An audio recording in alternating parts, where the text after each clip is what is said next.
Moses, the Creator was known as the God of our forefathers, or the God of Abraham, but there was no real name for the divine creative presence.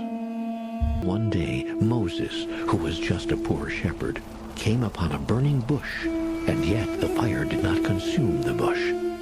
A voice spoke to him, saying that he must go unto the Pharaoh Ramses and demand the release of the Israelite slaves. When Moses asked who he should say sent him, God said, "I am that I am." For the first time in history, God had a name. Authorities, recognizing the name's awesome power, declared that uttering it was the highest blasphemy. And so its strength was unrealized, misinterpreted, and misunderstood.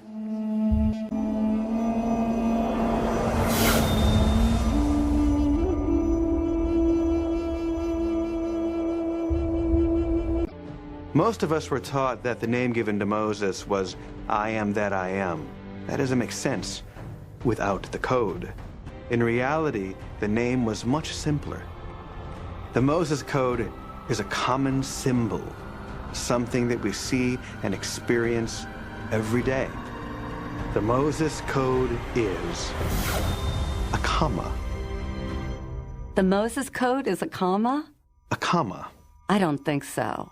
I am that I am with a comma. We're not saying that the Moses code is a comma. We're saying the Moses code needs a comma. I am that. Comma. I am.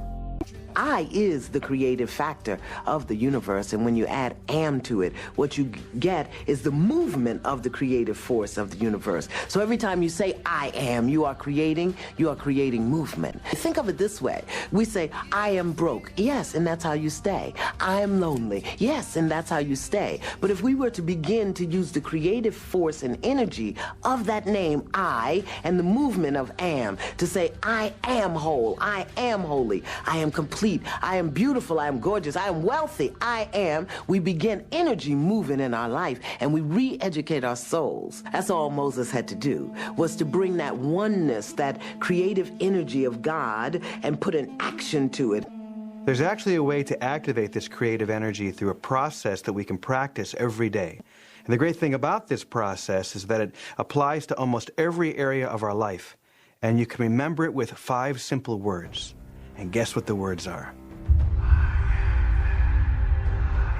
The only thing that changes is what you focus on when you say those words.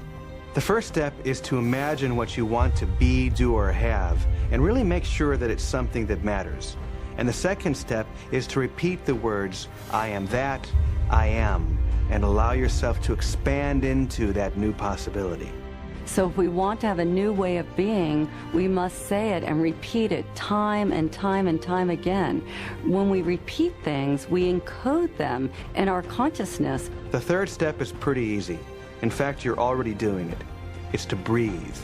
Controlled breathing centers you, energizes you, and actually amplifies the effect. One way to practice this is to say, I am that, on the out-breath, and then as you breathe in, either think or say the words, I am, like this. I am that. I am. I am that. I am.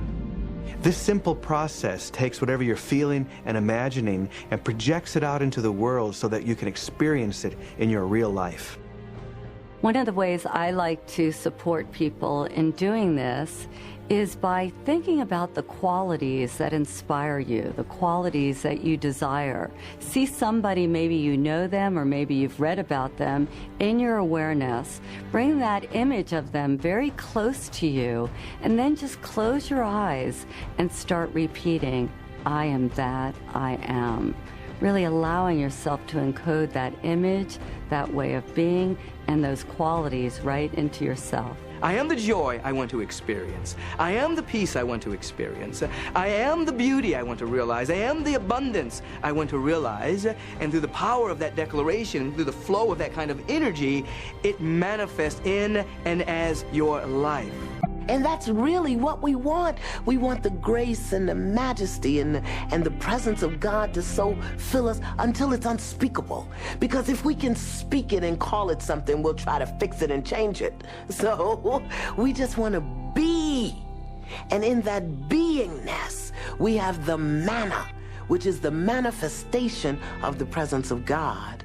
Hallelujah, hallelujah, hallelujah. And it's not about a car or a house. Hallelujah. It's about the presence of God.